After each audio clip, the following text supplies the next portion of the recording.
and welcome along to the evening show. Now we have a great Halloween themed show lined up for you tonight. Earlier on today I met up with magician Pat Fallon for a seance, and he is a great man to put a little bit of spook into everyone's life. Take a little look. We are fast approaching Halloween, or Ihauna as we know it in this country. The time when the living and the dead come very close together. The time when people fear that the dead will come back to haunt them. Oh, listen to the children of the night. What sweet music they make.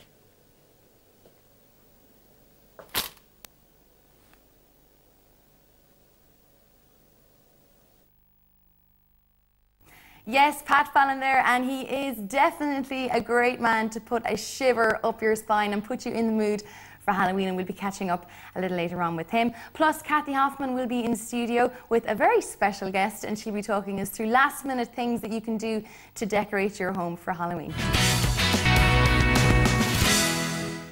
Welcome back to the evening show. Now, earlier on today, I caught up with magician Pat Fallon for a Halloween seance. It was definitely a good idea to get into the mood for Halloween, but I have to say, he managed to scare me half to death. Take a look.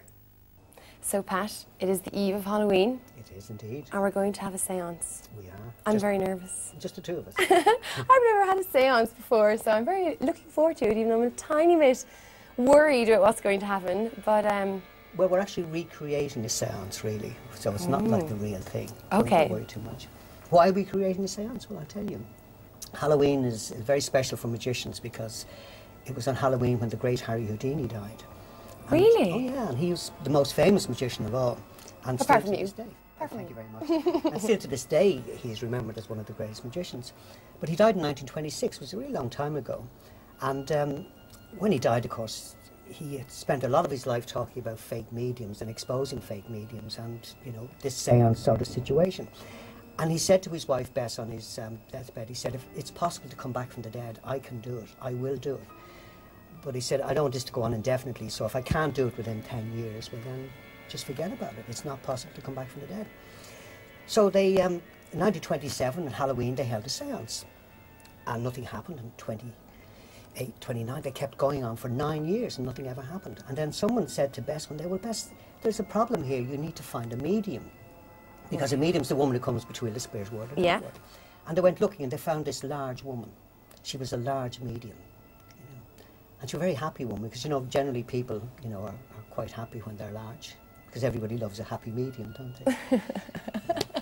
they? So she suggested that they use things that Harry had had in his lifetime. So they went looking and they found this padlock, and they found the key. And you will notice that it's an old English padlock, and if you turn the key that direction, this direction? Yeah, and then take out the key, and then hold on to it, but check and make sure the padlock is locked.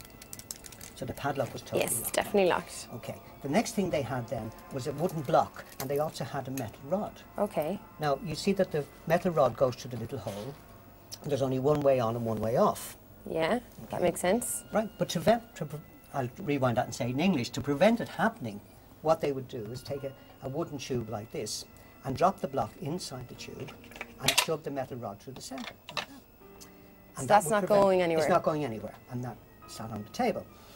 And then they found these two blackboards, because everybody in those days used blackboards for writing when they went to school, and Harry was no different. And they found a yellow duster, and they polished the side of this one here, and they polished the inside of this one here. They also polished the inside of this one, and then of course they polished the back side, or perhaps the reverse side of this one. And they left it sitting there.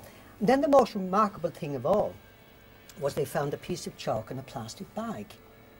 Now, why was that remarkable? I don't know, Pat. I'm sure you'll tell me. I will, because plastic hadn't been invented for another 15 years. That's why. And they left this piece of chalk sitting with the blackboards.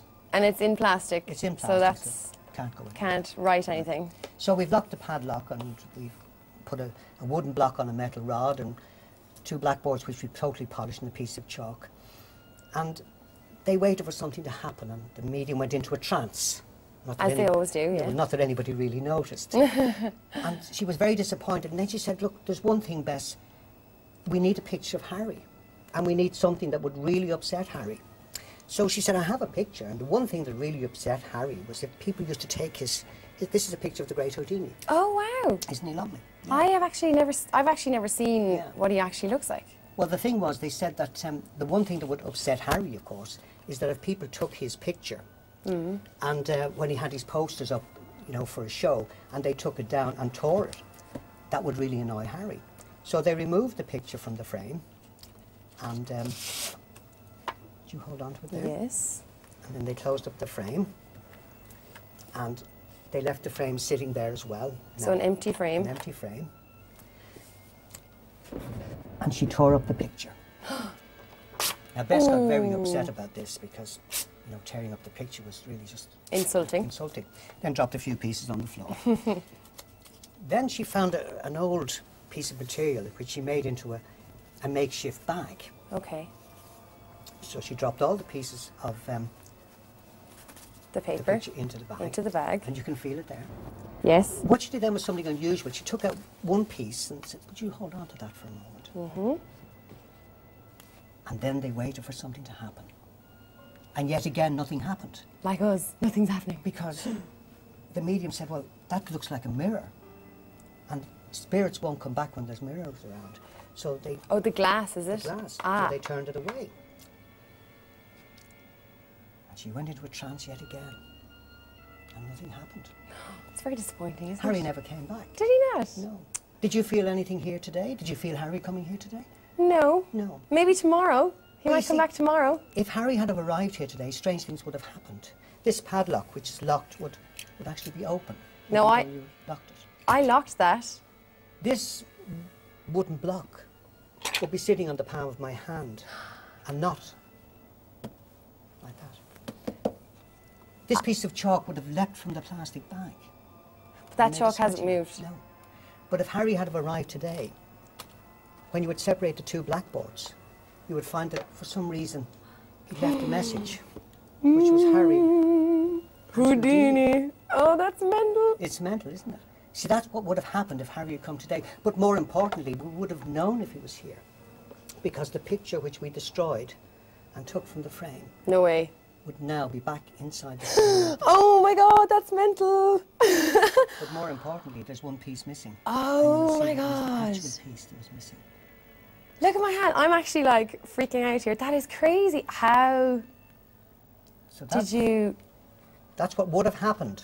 Had Harry Oh, it been would here. have happened. Oh, right, okay. But it didn't. That is amazing. Look at that. Because you and I know that it's not possible to come back from the dead. Well, if one man's going to do it, it's going to be Harry Houdini, in fairness. I might take up the challenge. You know. Oh my God. So that's what happens when you have a seance with Pat Fallon. Indeed. I need a drink after that. I think I need one. It's Pat, thank you so much. been a pleasure. Yes, Pat Fallon there, and he literally had me shaking with the spookiness that was going on there. And special thanks to the Dandelion Club for having us there today. Now, that's all we have time for on tonight's show. Do keep your emails coming to us, the evening show at city.ie, or you can text us your comments by sending the word show, followed by your comment to 53131, and text costs 30 cents. David is back on Monday. Have a lovely Halloween weekend. See you soon.